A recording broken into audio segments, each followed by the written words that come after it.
Hey everybody, it's me, Andrew. Get out into nature and tune in for yourself.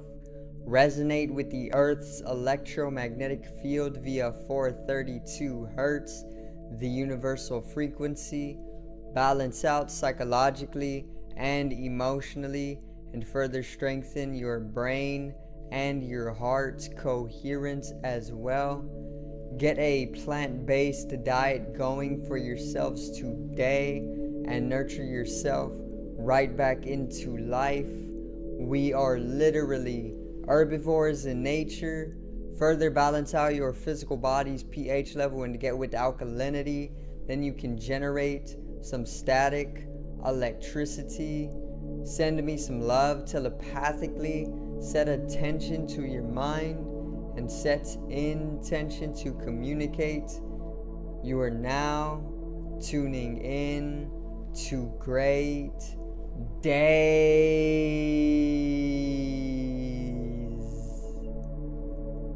Now today I'm going to cover some meditation, or not only meditation but more so an altered state of consciousness.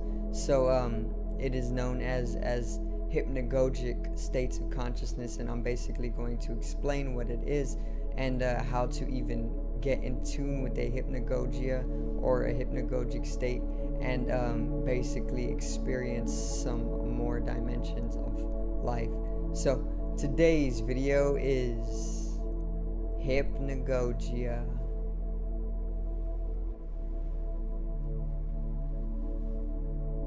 Now,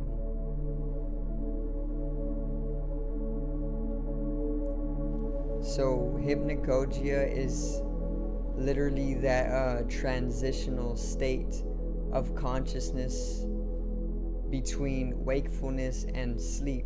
So whenever you go to sleep tonight, if you're watching this video, whenever you go to sleep tonight, keep an awareness or keep a consciousness, keep a watchfulness of yourself whenever you are starting to transition into that in-between state of wakefulness and sleep. And you see what that did, because I have a natural hypnagogia, so I have a natural ability to actually access a hypnagogic state even when I'm awake. And whenever I was basically tuning into it, it kind of ruptured the technological device, that I'm actually utilizing right now. But either way, what hypnagogia is, once again, it is that transitionary state in between wakefulness and sleep. So in order to access a hypnagogic state, you need to keep an awareness or watchfulness or consciousness on yourself whenever you are transitioning from wakefulness to sleep. So whenever you are falling asleep, you start to get a lot of imagery in your mind. You start to basically go over your day. You might start to then go a little bit deeper, and all of these experiences or imagery starts to distort themselves, and things become highly illogical and irrational. And then further, you start to lose consciousness, and then it just increases in distortion and exaggeration to a surrealism. And then further, this surrealism is where you dream, okay?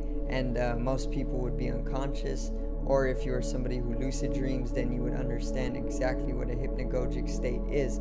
But a hypnagogic state is, once again, literally just being able to stay aware or conscious in that transitory period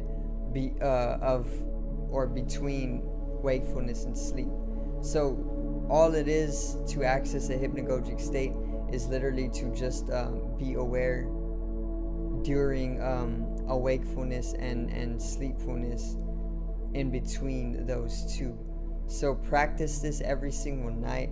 Make it a conscious practitioner, and you will literally start becoming more of a hypnagogic person.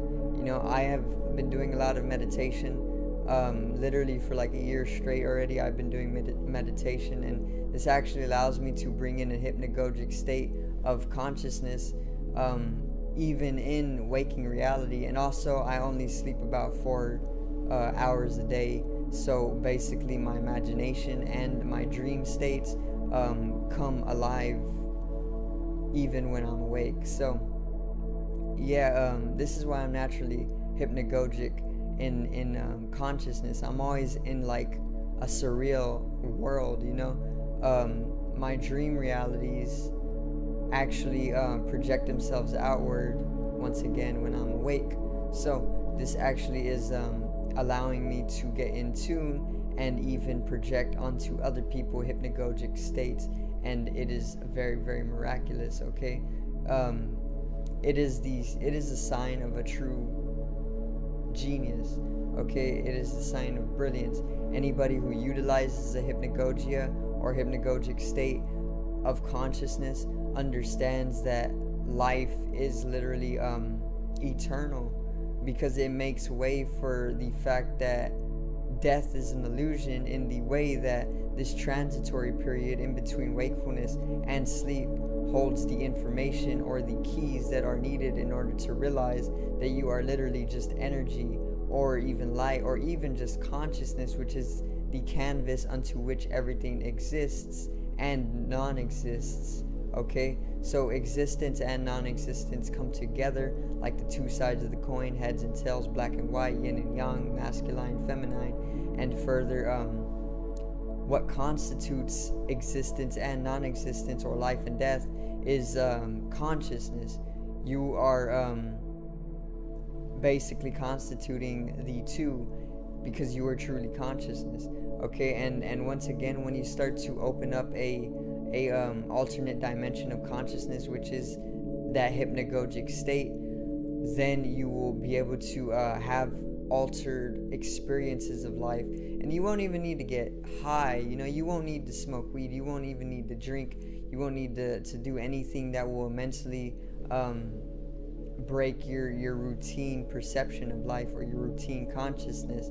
You know, you won't need to do any psychedelics, you won't need to have any intense trips that will make you fear for your life, or even attack at your ego, you know, which can be beneficial, you know, but you won't need to do any of that. You just need a little bit of discipline and a little bit of practice every single day in order to access this hypnagogia, you know, which will actually make way for a type of surreal or mystical experience, because you start to transition from wakefulness into sleep, and things in between that, or those, is a period of distortion and exaggeration taking place, and that further allows you sometimes within this extortion, or this distortion, sorry, and within this exaggeration, to basically realize on some level through lucidity, to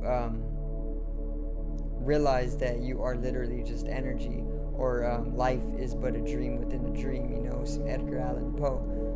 Life is literally a dream, and the nature of dreams is that they are eternal.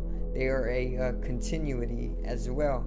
There's one dream, you reach the end of this dream, and then you wake up, and then you're in another dream, and you literally meet the end of that second dream, then you wake up, and then you're within another dream. So yeah, that is pretty much what getting in tune with the hypnagogia, or even coming into a hypnagogic state, further inducing an altered state of consciousness, or even just a altered state of perception or experience, will actually allow you to realize, and it will result in inward change and inward growth, and an inward mystical nature, you know. And it's one of the most beautiful things that can happen to a person, and you can do it all consciously. You don't even need to take any intoxicants or substances, which is what most people like, you know. They like to keep comfortability, and this is one of those things where you can literally practice in your own time and your own comfort, because it's literally whenever you're going to sleep. Okay, That's pretty much it for today. You can have intense altered states of experience through hypnagogic states. All you need to do is practice the art a little bit, and you will soon understand and figure this out, and it will bring in immense benefits to your life, like due to the fact because you're actually being able to access the ethereal or the collective conscious and subconscious more often within a hypnagogic state, and this actually allows you to pull in ethereal information, which is immensely expansive in nature, rather than the mundane routine information that you are carrying around due to the programmed consciousness that you are actually living within. So I do thank you guys for watching once again, and I hope you did enjoy the video today on hypnagogia and hypnagogic states and altered states of experience and consciousness. Make sure to subscribe over here to the left of me and help me reach 100 subscribers. Drop a like on the video to the right of me and support the channel once again. Generate some static electricity from the ethereal body or the spatial body, or even the first layer of the aura. It needs to be strengthened and realized for the collective rising consciousness. I love you guys. Have a great day, and peace out.